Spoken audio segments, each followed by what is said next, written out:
بسم اللہ الرحمن الرحیم۔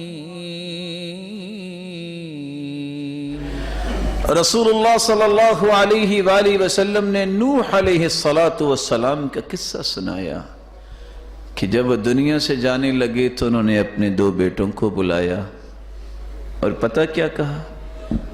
آمرکما بسبحان اللہ وبحمدہ، بیٹو میں تمہیں جاتے جاتے ایک تحفہ دے کے جانے لگا ہوں، زندگی میں یہ لفظ پلے باندھ لیں، اس کو نہیں چھوڑنا۔ کتنا لفظ؟ سبحان اللہ وبحمدہ۔ لفظ آگے کیا بولے؟ فإنها صلاة كل شيء، کائنات کی ہر چیز کی نماز اللہ نے اس کلمے کو بنا دیا۔ وَبِهَا يُرْزَقُ كُلُّ شَيْءٍ، کائنات کی ہر چیز کو اگر رزق ملتا ہے تو اس کلمے کی وجہ سے ملتا ہے۔